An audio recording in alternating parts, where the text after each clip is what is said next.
Pēc es iepazīstināšu visus skatītājus ar Valteru Rokjānu, attīstības vadītāju no Make-Commerce. Šogad arī piedalījās kā žūrijas loceklis Baltic e-commerce stars un arī potenciāli lektors. Pareizi par nedaudz Potenciāli. potenciāli, jā. Varēs attiecīgi visticamāk pieteikties, ja kādam droši vien būs interesi, tu varbūt iedos kaut kādu linku. Pieteikties jau var tagad. Tagad tieši jau jau var tagad. tās jau sākās lekcijas, pieteikšanos jau tagad var tieši forši būt arī, teiksim, tie, kas, tas ir tādā mūža izglītības līmenī. Tad visās noderīgas prasmes ir ne tikai, ko es pasniegšu tieši saistībā ar e-komerciju, bet ir arī daudz dažādi citi kursi un programmas par, piemēram, Google Ads marketingu, sociāliem tīkliem, vispār datorprasmēm. Tā kā droši NCLF.LV gan jau arī linku nosūtīšu. Super, jā, es arī to tad arī ielikšu iekšā, bet vispār pastāst, kā tu nonāci līdz maksājuma risinājumu pasaulē. Jā, ceļš ir gājums, varbūt tāds nav tā, ka es zināju, ka es te būšu, ka es tieši šo gāju, bet, principā ir tā, ka es visu laiku, jau kopš es sāku strādāt, esmu bijis IT nozarē. Esmu darbojies tātad dažādā tā ir web izstrāde, dažādi gan mājaslapas, gan internetu veikali. Pabijis esmu un darījis daudz ko, kas ir gan visādi grafiskie dizaini, gan pārdošana mārketinga saistībā, un projektu arī vadību. Jā, tad kaut kā ejot cauri, teiksim tā laikam, sanāca, tāda parādījās iespēja, bija tieši uz šo pozīciju. Tā es īstenībā, pieteicos viņai, un pēc tam es īstenībā arī sapratu, vispār atcerējos, ka man ir ekonomikas bakalaurs. Īstenībā diezgan sasaistās ar to, kas tādas divas lietas, kas man tiešām patīk, kas ir viens, kas ir IT, un otrs, kas ir ekonomika. Tad arī parasti man prasa, kur strādāju, es saku finanses un IT. Tas ir tāds foršs, fantastisks vidusceļš, kas šeit ir Make-Commerce ar to saistībā. Jā. Būtībā tu palīdzi e-komercijas. Jā, tas ir galvenais veids, ja tu esi e-komercijas, ja tu vēlēsi tirgot, tā nav īstenībā tikai e-komercija, bet visādi arī pakalpojumi, bet nodrošina tas, ka mēs ļaujam pieņemt maksājumus. Es domāju, mēs ejam lēnām uz to, ka vecie labie visi šie manuālie pārkaitījumi uz bankas rekvizītiem, cerams, iet šķiet vēsturē, kas mēs ļaujam klientiem tas, kas ir ierasts, ka jau visi ir redzējuši, vai ne, banku logotipi checkoutā vai ar karti Apple Pay vispārējo to mēs nodrošinām. Jā, bet tirgus jau vienmēr attīstās, kā agrāk visur bija skaidrā nauda un gāja cilvēku uz tirgu un vienkārši par skaidro naudu arī norēķināja. Arī parādījās bankas kartes un viss pārējais. Kādas varbūt ir tās galvenās kļūdas, ko e-veikali pieļauj ieviešot maksājumu risinājumu? Jā, šis jautājums. Domāju, ir daudz un varbūt dažādas. Man šķiet, ka ir tā, ka ir tādas divas galējības. Vai piedāvā parasti ļoti maz variantus. Tu, piemēram, veikals piedāvā tikai karšu maksājumus, vai, piemēram, PayPalu. Parasti to nepietiek, īpaši mūsu Baltijas tirgu. Un atkal ir otrs tāds galējais variants, kas maksājuma metodas ir miljonus. Mēs tur checkoutā ieejam, ir eksplozija. Tur mums ir bankas kartes, tie karšu nodrošinātāji, visādas PayPal, parasti kādu 3-4 vēl buy now pay later risināt. Tad ir, tad pircējiem ir vienkārši apjukums, viņš nesaprot, ko darīt. Protams, ir bieži vien, ja tu esi internacionāls veikals, šīs dažādās maksājuma metodas noder dažādiem sektoriem, tirgiem, reģioniem. Tad tajos gadījumos tad ir jāsaka domāt par to, ka šīs maksājuma metodas kaut kā tiek šķirotas vai pēc lokācijas vai pēc valodas vai ne. Ja tu nāc no Polijas, tev rāds Polijas maksājuma metodas, Baltijas klients un checkoutam, tad rādam viņam tieši tās internetbankas. PayPal būs bišķi mazāk aktuāls. Bet vairāk attiecīgi pielāgots, jo man vienkārši likās, es atceros gadus atpakaļ vairāk, es skatījos, bet tas bija laikam kaut kāds 10 gadus atpakaļ. Es ļoti neusticējos vairāk tiem karšu maksājumiem, kas bija internetu veikalos. Es baigi novēroju, lai būtu PayPal, bet man liekas, Baltijā tas ir ļoti būtiski, lai būtu vienkārši tās tie internetu bankas risinājumi, kas nodrošina to uzticamību. Jā, tā ir tāda, es teikšu, protams, ir arī citās pasaules valstīs ir tāda, teiksim, tāda nianse, bet man šķiet, ka arī nekur citur nav tik ļoti tas izteikts, kāds mums ir Baltijā ar šiem internetbanku maksām. Un pēc mūsu datiem ir tā, ka reāli, kad 80 un vairāk % darījumu notiek caur šīm internetbankām, kas ir ļoti daudz. Ja tu gribi pārdot Baltijā, nu tev nav citu variantu, kā likt tās internetbankas. Protams, ja tu ielikt karšu maksājums, būs tev kaut kādi pirkumi. Man šķiet, ka tajā gadījumā tu jau vienkārši atstāji naudu uz galdu, ko tu varētu papildus saņemt. Ir cilvēkiem šis tāds vēsturiskais tabū ievadīt šos karšu datus. Īstenībā karšu dati mūsdienās ir īpaši tas ir Eiropā. Karšu maksājumi var gadīties ir drošāki saistībā tieši ar tādām karšu apdrošinājumu. Teiksim, tā procedūrām, kas ir Visa, Mastercardam, visādi chargeback un tādas lietas, kas varbūt bija šķiet vairāk aizsargāt tev no pirkumiem un varbūt neatsūtītiem vai izsaktiem produktiem atsūtīt. Bet, ir šis tabū cilvēkiem vēl joprojām ir bail vadīt iekšā savus karšu datus. Pozitīvais aspekts ir vienīgi tas, ka ir nācis klāt, kas mums ir zināms Google Pay, Apple Pay, kas ir tad bišķīt jau šo situāciju ir sācis. Mēs redzam to, ka bērši bišķīt otrādāk. Lēnām īpaši Apple Pay grēbj ārā to garozu, vai ne, no visa pārējā. Bet, pārsvarā tas, ko mēs redzam, ir tas, ka pārsvarā tie cilvēki, kas izmanto Apple Pay, tas shares nāk tieši no iepriekš, kas karšu maksājumus izmantojuši, nevis ir mazāk no tiem, kas banku karšu maksājumus iepriekš, bet tieši Apple Pay aizstāja karšu maksājumus. Būtībā sanāk, ka cilvēki vairāk uzticās tam Apple Payam būtībā. Tāda ir. Tas ir viens ir uzticība, protams, Apple savā drošībā ir līmeni. Attiecīgi arī mēs, kā maksājumu apstrādātājs, ja pircējs maksā ar Apple Pay, mēs nesaņemam nekādus datus, kā ne karšu numurs, neko, viss ir šifrēts.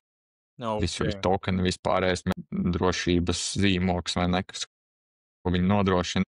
Un otrkārt jau ir tas, ka, ja mēs tā paskatāmies, Apple Pay pēc lietojamības, ērtības ir vienkārši, nav nekas pašlaik tāds cits tirgu, kas kaut ko tādu nodrošina. Tas ir tāds, pēc mēs ejam ārpus maksājuma nozars, tas ir tāds UX masterpiece. Jā, bet būtībā jau arī tik un tā tie maksājumi aizvien arī par to uzticību. Un es vienkārši atcerējos momentu, kad arī internetu veikalī bija vairāk senāk atpakaļ, kad vienmēr lika zem buy now to trusted partners of Visa, Mastercard un šitas tevis, lai palielinātu to uzticamību un attiecīgi arī konversijas tajā veikalā. Bet jūs arī esat kaut kādus testus veikuši par to, kas cilvēkiem rada varbūt to uzticamību, piemēram, ja internetu veikalā ir tas Apple Pay un tajā pašā laikā salīdzināt ar tiem veikaliem, kam nav Apple Pay. Kaut kas tāds ir? Tieši teiksim, tā pētījums, kas tev varētu iedot datus par to, kas veicina, kas tā neveicina. Man tāds tā nebūtu ko pastāstīt, bet es domāju, ka vismaz arī kā mēs mēģinām izglītot pircējus, arī ka ir kāda, teiksim, tā radiem visiem pārējiem, ka ir kāda iespēja runāt, tas, ko es vienmēr saku, kad galvenā lieta, ko meklējat, ir tas, ka pirmkārt ir jābūt pazīstams jau, pirmais ir šis kāds pazīstams maksājuma providers, vai ne? Vai tu redzi, tā ir bankas vispārējais. Ja tur ir tikai kartes, tad ir jābūt, protams, tas ir vienmēr tāds varbūt red flags nedaudz, bet ja ir šīs te bankas un tas arī providers vispārējais, un ja tu viņam uzticies, tad tas ir tāds arī laba lieta. Tas, ko es parasti saku skatīties, ir, vai ir kontakti. Teiksim, tā norādām, vai tur ir pilns uzņēmumu nosaukums, reģistra numurs, kontakta informācija, vai ne, visa adrese, viss tur, vai ir telefons, e-pasta. Ja tie internetu veikalā mums ir tikai kādā e-pasta formiņa, kur tu aizpildi un nosūti, lai tā kā it kā ar tevi sazinātos atpakaļ, tas nevienmēr ir labi, jo ja ir kādreiz kāds gadījums, mēs tomēr gribam, lai ir iespēja kādu sazvanīt, un lai, ja kaut kas tur notiek, lai tu zini, kas tur īstenībā ir apakšā zem tā internetu veikala no kā tu pēc. Un tā ir lieta, kas ir, piemēram, kā Makemarts mums ir mūsu tirgotāji, kad tajā brīdī, ka, teiksim, tā tirgotāji grib izmantot mūsu maksājuma metodes, pirms mēs viņam vispār kaut ko slēdzam, vēl kaut ko, mēs no viņa prasam šīs lietas, lai ir viss, lai mājaslapā ir akcentu uz vienu, ir, protams, gadījumi, kur tur paslēp zem entiem menu, mēs to nelaižam.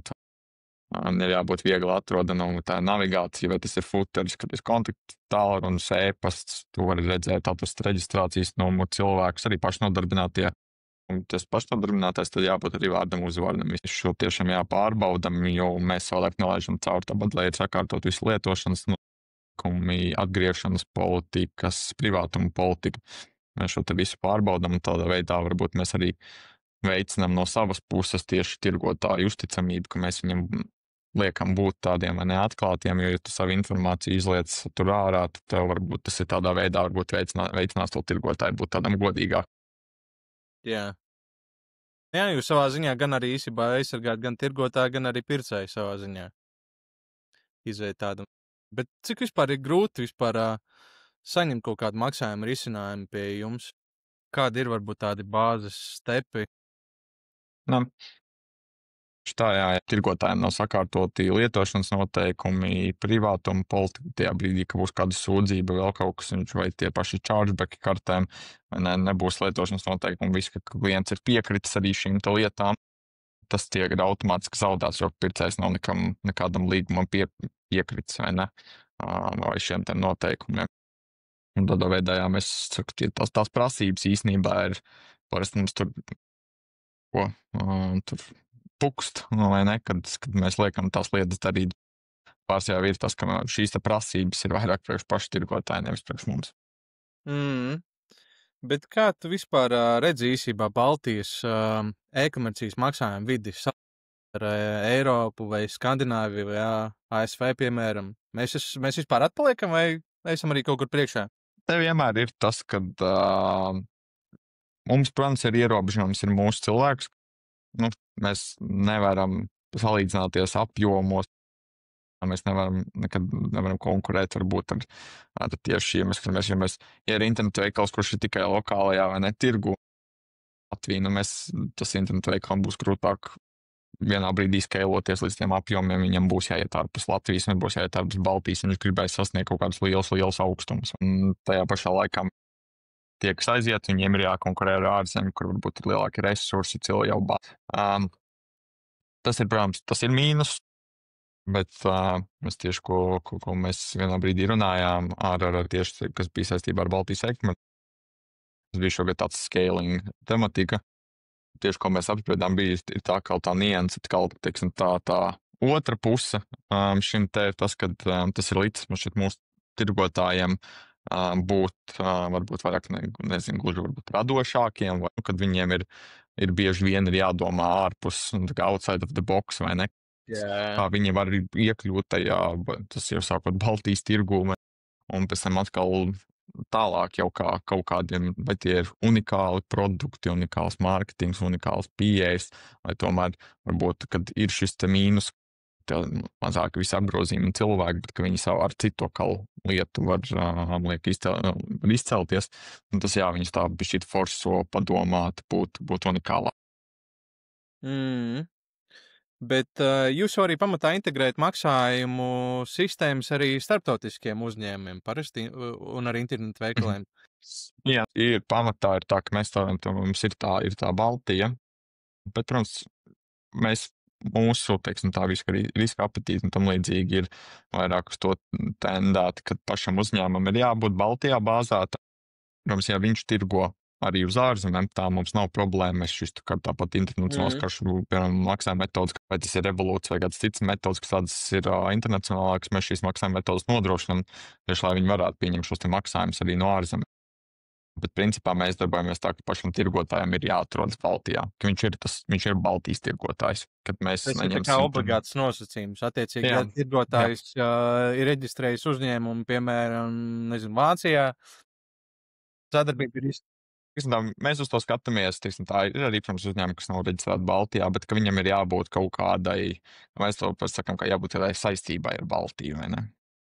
Ja mums ir viens arī klients, kuram ir, piemēram, viņam ir veikali Latvijā, Lietuvā, Igaunijā, bet viņi ir tomēr arī liela veikalu ķēde pa visu Eiropu.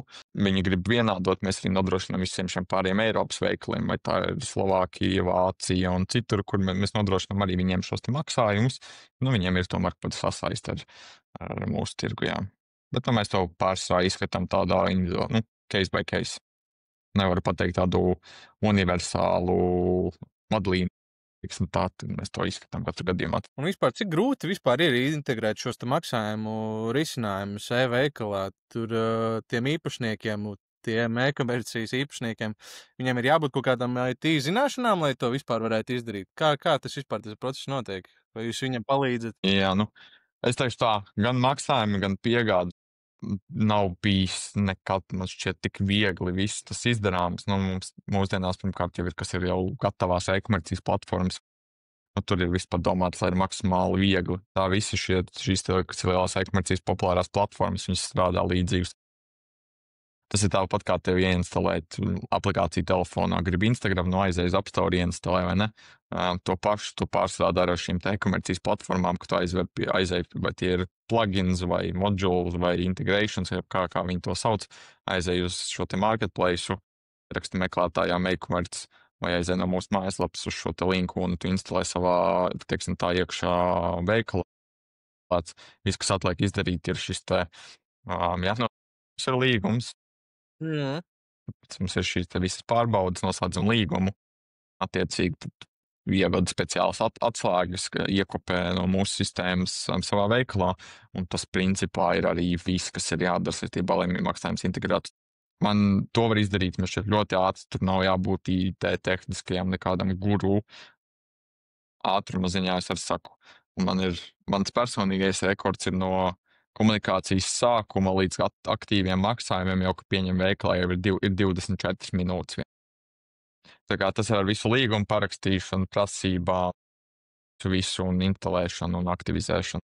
Okay. Tas ir izdarāms ātri. Parasti tas ir vairāk atkarīgs no tirgotāja, cik ātri. Mēs savā saziņā esam diezgan šķiet ātri. Tas ir viens no galvenajiem selling pointiem. Mūsu tehniskais atbalsts, gan vispārējais ir diezgan augstā līmenī. Arī, ja, piemēram, ir kāds, kas ir mazāk tehniskāks cilvēks, kam nav kaut kas skaidrs, mēs vienmēr esam gatavi palīdzēt arī atsevišķos. Īstenībā mēs atsevišķos gadījumos, bet diezgan arī bieži mēs pieslēdzamies viņu veikalam, viņi iedod pieejas, un tad arī mēs veicam šo instalāciju viņu vietā. Ok, bet tas ir attiecīgi, ja tas īpašnieks izmanto kādu no e-komercijas platformām, kā piemēram Shopify, WooCommerce, Magento un tādā garā, bet ja viņam ir kaut kāds savs veidots, tad tas ir grūtāk, ja ne? Jā, ja ir šie risinājumi jau, kas ir, kas nav kaut kāds no populārajām platformām, tas cilvēks ir attapies ar vienu no šiem populārajiem risinājumiem, un viņam nav, vai, piemēram, IT komanda, vai viņš nav pats programmētājs, tad, man liekas, ka tur ir jātops, ka tā jau bija problēma, kļuva. Attiecīgi, ja gribi integrēt šajās platformās, kas ir individuālie risinājumi, pilnīgi no nulles būvēti, vai kaut kādas mazākas lietas, vai mazāk populāras platformas, tad ir jāveic šie programmēšanas darbi, jāveic šī integrācija. Tā integrācija arī nav ļoti sarežģīta, bet tur tomēr ir jābūt kaut kādām pamatzināšanām, saprašanām par kas ir kods un kā viss apīstrā. Tajā gadījumā tas vairs nebūs tik vienkārši, bet tas, teiksim, tā aizvien mazāk situācijas ir tādas, ir aizvien mazāk, kad kāds cilvēks nonāk tādā situācijā, ka viņš nezin, ko darīt ar šādu te platformu. Diezgan daudz ir, kad arī nomigrējuši šī lielām populārajām platformām, jo viņas ir populāras nepavēlt, ar viņiem ir forši un vienkārši. Jā, bet, galvenā doma ir īsībā, tad es sapratu tas, ka jūs arī palīdzat vienkārši to drošināt. Jā, tieši arī ir šādi gadījumi, kad ir nepieciešama kaut kāda arī tā tehniskā palīdzība, kad ir tajā gadījumā, ka ir tas cilvēks attapies, ka viņam vajag šo kodēšanu. Mums ir daudz dažādu foršu partneri, ko mēs strādājam ikdienā arī IT, kur tad es tiešām varu, teiksim, tā roku likt uz sirds un ar uzticību nododu viņiem sazināties ar šo te klientu, un viņi attiecīgi tad palīdz veikt šo te integrāciju. Klausies, varbūt kādas varētu būt tās maksājuma tendences 3-5 gadu laikā. Tu redzi to, tas, ka varētu būt tas, ka jau internetu veikalos var jau pirkt ar kriptovalūtu, nezinu, kā tu to redzi? Kāda varētu būt nākotne? Jā, es esmu, teiksim tā, diezgan liels, kas ir viss kripto, AI un tās diezgan, man patīk šīs tehnoloģijas, bet esmu liels skeptiķis. Tas, kas ir ar kripto, mums arī ir prasīts, kad mēs integrēsim kādas šīs, teiksim tā, metodas bet realitāte ir tāda, ka šīs visi kripto vispārējais ir ļoti augsts risks. Kad, teiksim tā, tu nezini, tas, kas ir parasti ar šīm te visām transakcijām, ir jāsaprot, no kurienes tā nauda nāk, un ir jāspēj viņu izsekot, vai ne? Visas naudas antinaudas atmazgāšanas un antiterorismu likums vispārējais, kas ir jāievēro ar šīm te kriptovalūtām. Tu nekad nezini, no kurienes šī nauda nāk. Teiksim, tā ir diezgan riskants. Un šādos gadījumos, piemēram, kriptovalūtu nozogu vai ne? Jā. Pat cik tas ir decentralizēts, par ko visi haipo tajā brīdī, nospēr kādu šo te valūtu. Tev nav neviens, tev nav banka, ar ko sazināties, iesniegt sūdzību vai ne par to, ka man nozaga un tam līdzīgi un bloķēšu. Tad cilvēki atopās, ka hei, gad ir šādi. Jāsaka, tur ir daudz dažādi riski un vispārējais, kas es domāju, kas viņiem neļaus, teiksim tā, aiziet tik varbūt tādā mainstreamā, kā varbūt citi to grib. Tas, kas bija par kripto, mēs runājam, kas bija vēl otra. Nē, mēs vispār runājam par kas ir nākotnē. Jā. Teiksim tā, ir tāds labs teiciens, ka neviens nevar paredzēt nākotnī, kur nu vēl ekonomisti. Es arī māju pēc tāda principu dzīvē. Maksājuma metodas, kā mēs redzam, ar laiku nāk jaunas, citas mainas, nāk vietā no banku pārskaitījumiem, nāca vai ne šie te visi banku, internetbanku maksājuma banku. Pārējais karšu maksājums aizstāja lēnām Apple Pay, tas, ko mēs arī redzam, kad, piemēram, Visa Mastercard tagad ir attapies un vēlas veikt šo te arī, teiksim, tā grib ieiet šajā Apple Pay, Google Pay trendā. Viņi pašlaik aktīvi veic un puš šo te Click to Pay. Nezinu, vai esi redzējis kaut kādas reklāmas, banners, vēl kaut. Vismaz es visu laiku viņus, pat cik es zinu, viņus visur, kur redzu reklāmu, kas ir tas, kad tu varēsi principā kāds notiks, kad tu pirmo reizi izmantosi, tu sasiesi, teiksim tā, savu mēpstam un telefonam klāt tavu karti, un attiecīgi viņi būs kā papildus maksājuma metoda blakus Apple Pay. Tu ievadi savu e-pastu, protams, ja tu no savā pārlūka datora, principā tu ievadi e-pastu, apstiprini šo te maksājumu, un viņš izies cauri, tev vairs nebūs jāveic šie manuālie. Tas ir, tā viņi mēģina palaist savu Apple Pay un Google konkurentu. Redzēsim, kā tas būs. Man šķiet bija šī pāris gadus pavēl, jo Apple Pay man šķiet īpaši ir diezgan jau ieskrējies. Bet tas, kā īstenībā, ko mēs redzam, ka ir tāda tendence, ka, piemēram, šo te vienkāršošanu. Varbūt mēs tieši Man liekas, arī, vienkārši, man liekas, arī mēs nedaudz savā ziņā arī atpaliekam no Āzijas valstīm, piemēram, es nezinu, no Ķīna, bet tas ir par nevis internetu veikaliem, bet veikaliem fiziskajiem. Var piesaistīt būtībā tavus karšu maksājumus pie tavas sejas vai arī plaukstas. Tu vari vienkārši pieiet veikalā, un tev noskanē plaukstu, un visu, un tu esi veicis savu maksājumu. Pēc būtības tas jau arī ir diezgan unikāli, un tas, ko arī varētu pēc būtības arī ieviest. Piemēram, ja es nemaldos, Polijā, kas ir blips, viņiem principā ir tā, ka tu paņem telefonu, katram tirgotājam blips, tā ir ļoti populāra pārsvarā visiem ir, tur ir tāds kodiņš, ko tu ievadi, tu atver telefonā, un tu vienkārši no savu telefonu apstiprini to transakciju. Principā tā kā tu ievadi no viņiem kodu un viss, pat mazāk tā kā tiešie karšu un termināļi. Mēs jau tā savā starpā tieši nesen spriedām, varbūt ja mēs redzam, piemēram, šādu kā iziet arī tas Click to Pay, vēl kaut ko vienkārši varbūt pēc brīža, mums nezinu, tādā nākotnē es tā padomājam, mums varbūt vienkārši pēc brīža vispār tādas, piemēram, karšu dati, teiksim tā, kas mums ir kartes numurs vai ne, tur CVC kods, viss tam līdzīgi, varbūt mēs pēc 10 gadiem redzēsim, ka būs vispār, ja vēl tādas būs, varbūt būs kartes vispār bez šiem te karšu numuriem. Iespējami, man šķiet pastāv, jo ja mēs ejam prom no šiem te manuālajām datu ievadēm un kodi. Manuprāt, tas tīri ir iespējams. Man ļoti, kā Ķīnā, tas notiek vienkārši ar plaukstu. Tas sanāk, tev nav nekāds ne vieta pulkstenis jānēsā līdzi, ne telefons, ne kartes. Tu vienkārši vari ieiet veikalā, kaut vai par to sevi visu aizmirst, bet tu tā vari kaut ko iegūt. Tāpēc, manuprāt, nezinu, tev telefons izlādēja, vieta pulkstenis arī izlādējies, un kā teikt nopirks, un kā tā aizmirst mājās. Un tu atnāc uz veikalu un vienkārši paņem, noskanē plaukstu un viss. Arī tāds, jā, es pašam nav, es esmu gribējis mēģināt, kur vēl nesu, ka arī tas pats jau ar šiem visiem gradziem. Tā kā tas arī ir tāds, ja man nebūtu pulkstenī maksā, tad es noteikti pamēģinātu, jā, man tā ar to pulksteni un gradzeni. Ok. Labi, īstenībā tagad man arī interesē tavs nedaudz viedoklis īstenībā, kādi faktori varbūt visvairāk ietekmē, ka klients pabeidz to pirkumu un nepamet to grozu? Faktori jau ir daudz un dažādi, vai ne? Tur ir, man šķiet, tā ir tāda viena no lietām, kur ir, teiksim tā, cik runātāji, tik arī viedokļi. Katram ir savas domas.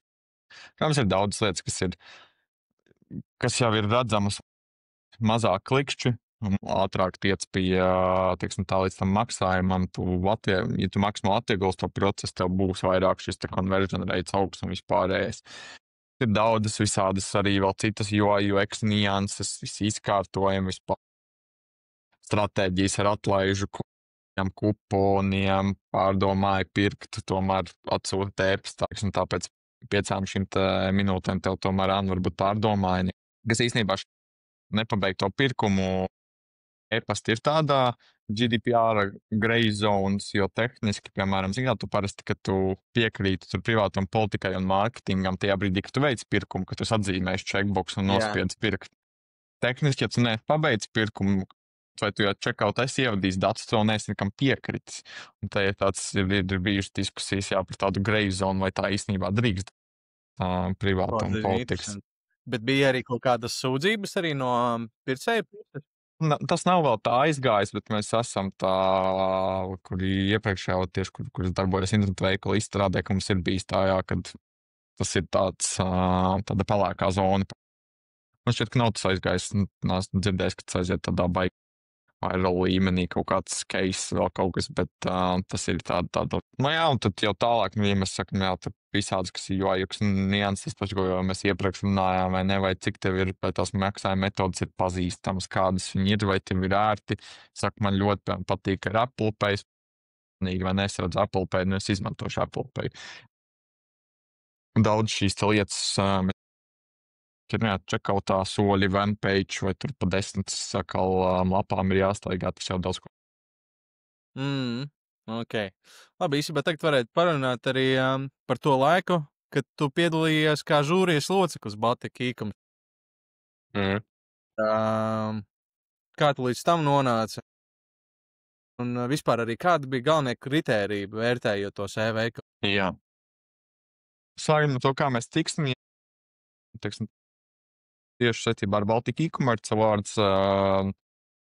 Viņi iepriekš vispār vēstures ir tā, ka tā ir Latvijas e-komercijas. Viņiem bija tāds nosaukums, viņi 2 gadus atbalvoja tikai Latvijā, tad viņi aizgāja tagad 2. gadu, jau sanāk, 4 gadus laikam ir. Viņi aizgāja tagad 2. Šis bija 2. gads tieši pa visu Baltiju. Un attiecīgi, tad Baltijā viņi cik ir Baltika e-commerce stārijā, vai Baltika e-commerce awards. Principā ir tā, ka mūsu vispār kā e-commerce uzrunāja, vai arī mēs negribam piedalīties šajā pasākumā, mēs arī kā maksājumu partners un arī mēs, spēlētājs, e-commercijas tieši vidē, mums uzaicināja piedalīties un atbalstīt. Un tad arī paaicinājām mūsu žūriju. Un attiecīgi, jā, principā, vispār mums bija ļoti forši. Tās, kā mums vienmēr visiem patīk redzēt, ka tu redzi tos veikals, kur tu atver, un ka tas nav kaut kāds kārtējais veikals, vai ne, bet ka tu redzi, ka, cool, šitas ir par kaut ko padomājis, ka viņi ir atšķirīgi un kaut kādā veidā ir īpašu tajā ziņā. Par vērtēšanu. Vērtēšana notika daudzās kategorijās. Es teiktu, visas kategorijas stabili. Mums bija UI UX, piemēram, kategorija, kas bija viena no tām, ko es vērtēju, kurā es arī esmu jūtos diezgan, tās. Tur bija daudz. Tas ir attiecīgi kaut kāds kopējais dizains vai arī cik ērti? Tas ir. Tur bija daudz, kritēriju bija vairāki. Tur bija, protams, arī tāds vispār lietojamība, cik ir ērti to vai ne. Tas, protams, arī tas, kas ir tāda vizuāla pievilcība, protams, bet vēl liels aspekts ir, kas mums pašlaik arī īpaši šogad ir, kas ir tieši saistībā ar jābūt tas, ka pogas ir vai izmanto visus korektos. labels vai kontrasti atbilst, vai šiem cilvēkiem, kam ir kaut kādas individualitātes, kas, piemēram, neredz, vai, teiksim tā, vai viņiem ir color blindness vai ne, kad ir šīs te padomāts, ka šis veikals arī šiem cilvēkiem ir. Un tas arī bija, šogad tas bija tāds palielas arī kritērijs šajā gadījumā. Un, protams, kas ir standarta lietas, visādi UI un UX nianses. Tad bija, piemēram, kas bija satura kritērijs, kurš bija vairāk, kur mēs skatījāmies tieši viņu uz, nevis satura gluži, bet tas bija efektīva kampaņa, kur viņi varēja iesniegt tieši par kaut kādu konkrētu kampaņu, ko viņi ir veikuši. To, protams, tur arī vērtoja kategorijas, gan nevērtēja, bet tur bija tieši arī bija tirgotāji kā viņiem gāja, ieguvums un vispārējais. Arī cik tā ideja vispārējais bija ordināls. Bija eksporta kategorijas, kas bija tieši saistībā ar eksporta un skailošanas tematika. Tā bija viena no kategorijām, kā viņiem tad eksporta, kā viņi eksportē. Tur, protams, arī mājaslapā, kā tas izskatās, tur vai currency, pielāgoti rēķini.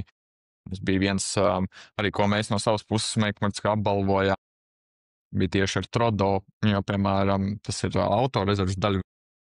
Un attiecīgi ir tā, ka viņi, piemēram, viņiem bija tieši kurs ir jau ir vairāk uz Āzijas pusi lapas, kur ir vai ne šis te mūsu alfabēts no otras puses tiek lasīts.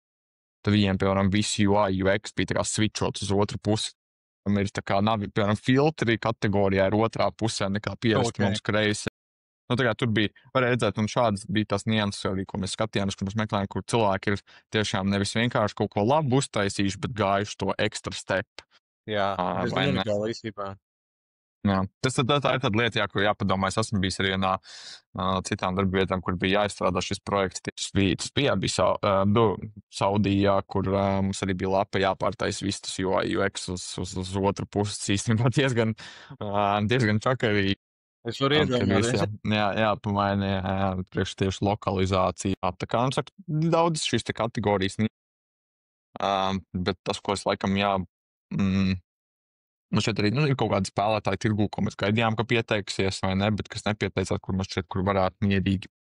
Šķiet, ka ir vairāk, laikam, no manas puses būtu tāds, ka cilvēkiem vajag mazāk baidīties un pieteikties. Un es pats zinu pāris veikals, kuriem es pēc tam uzrakstīju, kāpēc jūs, tā kā nepiedalījāties. Es tā kā redzu, ka jūs salīdzinot, piemēram, tajā kategorijā ar citiem veikliem dabūt, jūs mēs tā kā zinu, ka jūs to darat labi un visu pārējo. Daudz vienmēr bija tas, gan jau, ka nekas tur nebūs un tam līdzīgs. Daudz arī, kas tad tur, bet man liekas, tā ir tad arī tās labzinības redzamības, ka tev bija, teiksim, tā arī, piemēram, šis te Baltika e-commerce vārds, viņi diezgan daudz mārketingu, tāpat tu esi visādos sociālos tīklos vēl kaut ko afišās, tu esi redzams, ka tu esi saņēmis balvu, un tas tomēr ceļ tavu redzamību un zināmību arī mūsu kā industrijā. Bet jūs arī iedodat kaut kādu atgriezienās vai? Jā, kur mēs visus vērtējām, mēs varējām, teiksim tā, cik vienam mēģināt. Es redzēju kaut kādas lietas, piemēram, par ko es ņēmu punktus nost, vienmēr pierakstīju komentārus, paskaidroju, ka hei, tas ir tāpēc un tāpēc, kad vajadzētu uzlabot šo un šo. Un tas ir vēl viens tāds, man liekas, liels bonus ir šiem dalībniekiem, kad viņi var attiecīgi tad redzēt un, teiksim tā, ko viņiem ir jāuzlabot, pat ja viņi varbūt šogad neuzvar kaut kādu iemeslu dēļ, ka viņi redz, ka hei, vajadzētu mums šo salabot, un tas ir viens pirmkārt ieguvums liels biznesam, ka jūs aptuveni dabonat, teiksim tā, no UI, UX. Tur ir ļoti daudz, teiksim tā, mēs žūrija bija pietiekami liela. Tur bija gan mārketinga aģentūra vadītāji, gan arī citi, kas, tiešām, tā es atļaušos teikt, rubīja fišku, vai ne? Un tu daboni aptuveni bezmaksas auditu no viņiem, vai ne? Kas varētu vēl būt labāks. Pēc es arī tev gribēju arī uzjautāt. Šitas arī ir tas selling point. Ne jau ej pakaļ balvām, bet reāli tu vari bezmaksas auditu dabūt atgriezenisko saiti, ko uzlabot nevis, lai tu nākamajā gadā tieši otrādāk, lai tu uzlabotu savas konversijas veikalā, kas ir tiešais, manuprāt, tavs mērķis, uzlabot vispār veikalu lietojamību, lai attiecīgi cilvēkiem būtu ērti un patīkami iepirkties tavā veikalā. Manuprāt, vispār tas ir ļoti vērtīga pieredze, kā piedalīties. Jā, tieši tā, jā. Ok, bet šīs ir tās pozitīvās puses. Tu minēji arī Trodo, to, ko viņi izmainīja, bet kāda varbūt negatīvā pieredze bija arī? Es nezinu, varbūt saukt negatīvā. Mums bija, piemēram, tā bija AI, kategorija, vai ne, kur un automation, tur mēs, piemēram, arī mums nebija tā, ka mums ir, teiksim tā, mums nav obligāti kategorijā, tur tieši top 3 bija, nav tā, ka tur bija, katrā kategorijā nebija, piemēram, top 1, 2, 3, vai ne. Ir citas kategorijas, kur mēs secinājām, ka, neviens nav tajā līmenī, lai būtu top, teiksim tā, to zelta līmenis. Vai, piemēram, bija arī kāda citur bija vairākas bronzas, vai ne, kur bija, teiksim tā, vai šie te sudrabi. Un bija arī kategorijas, kur nebija neviena, saku, zelta, jo mēs nejūtāmies, ka, teiksim tā, kāds būtu pietiekami, teiksim tā, lai to. Nejai kategorijā mēs nolēmām vispār neapbalvot, jo, tās lietas bija tiešām, es nezinu, saku, varbūt īstie veikali to neiesniedz, īstie uzņēmumi, bet tur nebija īsti nekas tāds, teiksim tā, eye-catching, kas mums būtu tāds, jā, tur ir kaut kas baigi forši.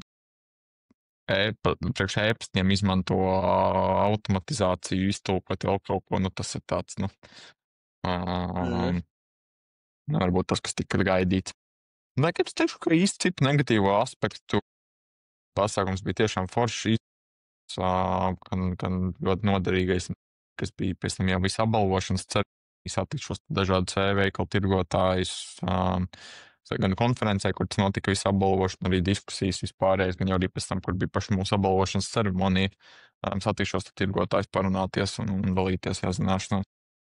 Ok, bet varbūt tu ievēroji kaut ko Baltijas e-komercijas veikali, kaut kādu vienu lietu, varbūt, ko viņi visvairāk ignorē, un kam vajadzētu varbūt vairāk.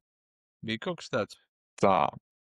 Es nezinu, varbūt vai tieši ar, kas ir tieši ar šiem te apbalvām, tieši, kas saistā ar Baltika e-commerce vārds, bet, ja mēs tā, es varu no vispārējās lietas, ko es, teiksim tā, redzu, kas man pašām personīgi trauc, ir šie, pirmkārt, ir vēl tas, ka ir daudz arī liela veikala, kuriem ir tikai banka pārskaitījumi. Es viens veikals saldēju, nesen man, es teiksim tā, es gribēju nopirkt Somiju, raudzīju forši, gribu iet uz checkout pasūtīt, redzu bankas pārskaitījums labi uzspiedz, pēc tam atnāk, tad pēc nākamajā dienā atnāk tikai man tie visi rekvizīti, rēķins, visu, ko apmaksāts, jau bija pārdomājis, vairs negribēju to Somu. Ja viņiem būtu uzreiz maksājumi norēķini metodas, tad viņi, bet, man liekas, tad vēl viena lieta, daudz veikalu jau strādā uz šī vairumnieku tirgotāju principu, kad vienkārši tiek masveidā dzīt iekšā tur 10, 100 tūkstošiem artikulu bez nekādas kvalitātes kontrolas, un,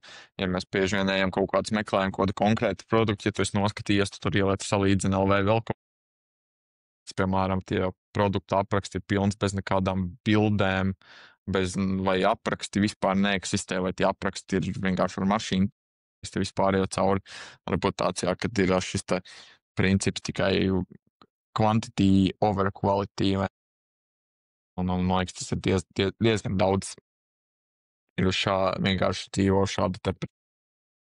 Es tagad vienkārši atcerējos tieši vienu klientu, viņš tirgo mēbeles pamatā, un es arī īsībā, man liekas, daudziem mēbeļu tirgotājiem es to novērojos, ka viņi visi pamatā lielākā daļa strādā uz rēķinu principa. Tur ir kaut kādas idejas vienkārši, kāpēc viņi tā aizvien dara, kāpēc viņi neko neintegrē. Man liekas, tāda situācija pasaulē, tas, ka šobrīd, man liekas, visu tu vari nopirkt arī ar pārskaitījumu caur internetu banku. Es saprotu, kāpēc viņi neizmanto šādā veidā arī tiešām viņi var zaudēt vienkārši klientus. Tur ir daudz dažādi iemesli. Es domāju, ka viens no liels iemesls jau ir šīs, kad negrib maksāt komisijas, vai ne? Tieši pats nesen pirku dīvānu, attiecīgi bija tieši tā, kas aizgāja tam līdzīgi, un tā kā jau eju maksāt, vai ne? Un tā, mums šodien posttermināls varēs tikai ar pārskaitījumu vai skaidrā. Parastais normālais cilvēks jau paskatītos un teiks, ok, skaidrs, bet es pastos, es redzu to terminālu, sāc, ka viņš ir ieslēgts, ka viņš visu forši ir gatavs darboties, un tur ir skaidrs, ka viņiem tas termināls ir priekš tā, kad mums tagad ir prasība, ka ir 40,000 eiro apturvienībai ir jābūt bezskaidras naudas pieņemšanai. Tas ir no aprīļa, mums tagad likumdošanā Latvijā. Cilvēki, protams, kad iet tur. Ir arī, protams, ja tie profit margini ir tur par centiem vai ne, un tad ne visi var atļauties šīs komisijas maksas. Bet man šķiet, tas ir tāds varbūt short-term, kārtējā short-term domāšana, ka tu vienkārši domā par to, ok, no viena tā pirkuma tur iegūšu mazāk vai ne, bet es kā parasti saku, tu labāk to dabon to pirkumu ar varbūt bišķi mazāku peļņas mārģu, nekā tu nedaboni vispār šo te pirkumu, vai ne? Un man šķiet tā ir tāda domāšana, uz ko cilvēkiem lielai daļai ir jāpārslēdzās, vai ne? Nu, labi. Citi konkurenti izmantos un jā, viņi izvēlēsies viņus un maksās. Vai? Tieši tāpatās, kā man liekas, daudz arī tirgotāji taisa bezmaksas piegādi un vienkārši to piegādes maksu pieliek pie produkta cenas. No, tas, manuprāt, tieši līdzīga stratēģija. Jā, nu tas ir tāpat ierēķināts un par bezmaksas piegādēm arī tas ir ierais mārketings, vai ne? Bet nu, tas strādā un arī kaut vai es to, cik labi to zinu, tas strādā. Nē, lieta tāda, es saprotu, ka tas strādā, un es arī skatos, un kad es redzu, ka ir bezmaksas piegāde, es saprotu, ka tas vienkārši pieliks klāt pie produkta cenas, bet es nezinu, dod diezgan ērtumu. Jā, tas tomēr ir lielākā daļa arī tieši nemaksā, jā. Tas ir tāds, arī saku, ka es skatos, ka man ir jāmaksā par piegādi. Nē, es aiziešu citu mājaslapu, kur ir tas pats produkts pabeigās par tādu pašu cenu, kur ir ierēķināta piegāde ģēla. Protams, smieklīgi saka, ka mēs paši to apzināmies, ka tas tā strādā, bet tas tāpat uz mums nostāv. Nē. Jā, un ir vēl viena liela lieta, ko es teicu, tās sasaistās to, ko es iepriekš teicu, tiek salaisti šie daudzi produkti, ļoti daudz artikulu no visādiem, piemēram, Polijas vairumtirgotājiem, vēl kaut ko īpaši, kaut kāds elektronikas preces vispārējais. Un tas, ko viņi dara, kāpēc viņi neļauj norēķināties uzreiz, jo tas, ka viņi nezina, vai tās preces vispār ir vēl pieejama. 3 nedēļām ielaiduši to Excelā importu preču, vai viņi tur katru dienu, ja tas nav uztaisīts, ka tā ir automātiski lieta, kas ir izdarām, ko var izdarīt ar webdevs nodrošina, webdev.lv tāds vairumtirgotāju integrācija automātiski var saslēgt šīs veikala sistēmas kopā ar vairumtirgotāju. Viņiem ir ļoti fantastisks tam rīks. Bet tie, kas nesaslēdz vai neiedomājas, ir paiet kaut 3 nedēļas, 2 nedēļas, kaut cerēs vienreiz 1 dienu. Tu nekad nevar zināt, vai tas produkts vispār vēl stokā. Un tajā gadījumā, kas viņiem būs tas, ka būs klients samaksājis, izrādās, ka nav šis te produkts, tad klients ir neapmierināts, un tad viņiem atkal nauda jāskaita atpakaļ, kur viņiem ir samaksājuši par šī te komisiju, viņi, teiksim, tādā veidā zaudē naudu. Bet, es teikšu, tā īsti nav tāda maksājumi jau vaina, tas ir kad nav pašam savs, teiksim, tā dzīves vieta, sava vide, kad es uztaisīšu to, kad, lai šādi gadījumi nenotiek vai mazinātu. Okay. Labi, varbūt tāda nobeigumam, varbūt kaut kāda 5 ieteikumi, ko tu iedotu e-komercijas veikala īpašniekam. Arī varbūt 3, viens jaunam, kurš tikai sāk, vienam, kurš jau kaut kādu laiciņu jau ir tajā iekšā.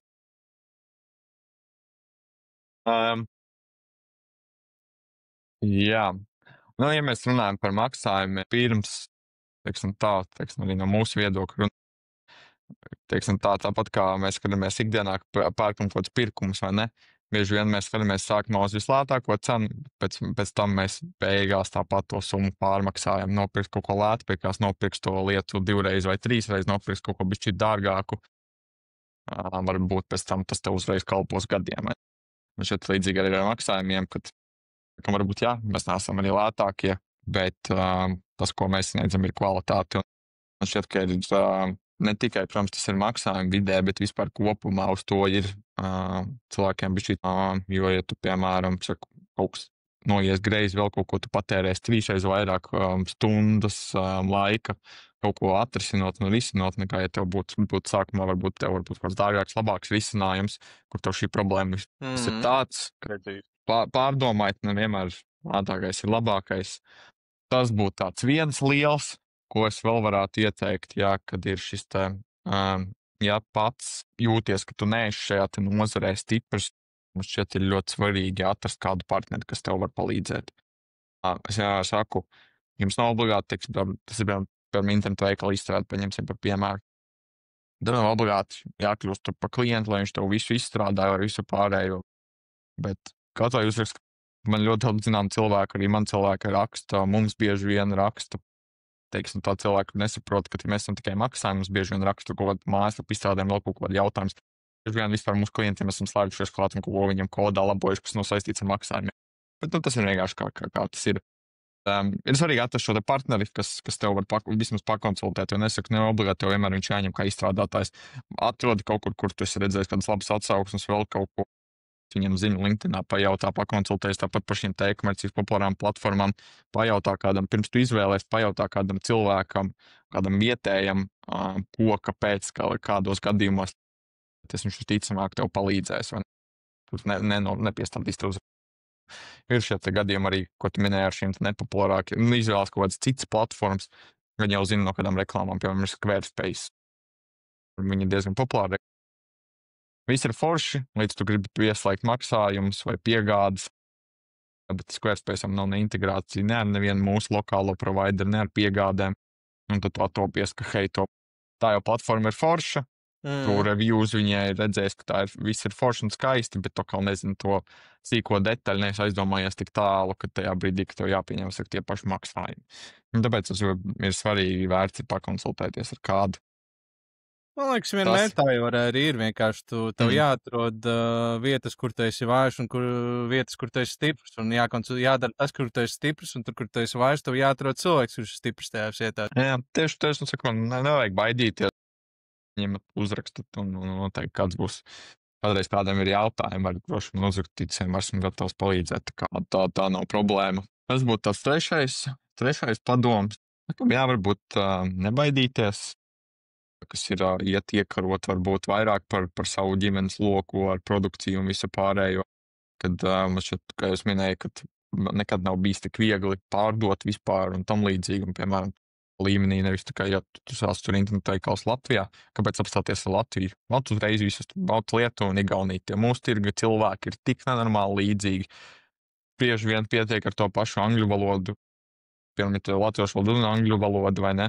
Un tu saslēdz tāpat vai caur mums, vai vienalga kādu citu no mūsu maksājuma provideriem, tu parasti jau dabūni uzreiz no viņiem arī Lietuvas, Igaunijas maksājuma metodas. Tu noslēdz līgumu, nezinu, ar Omnivu, Unisendu, Benipaku, vai ne?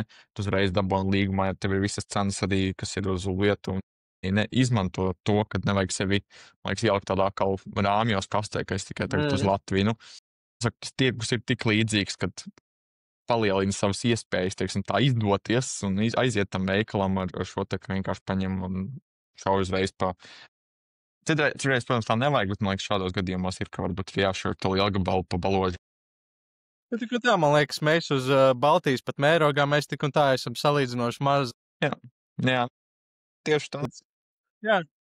Ar kaut ko super, ir jāsāk, paldies. Un Latvijā, man liekas, nav tik pietiekami daudz cilvēku, bet sāk tikai ar Latviju. Tieši tā, super, forši ieteikumi. Paldies, Valter, par sarunu. Paldies, ka piekriti. Jā, nekāda problēma.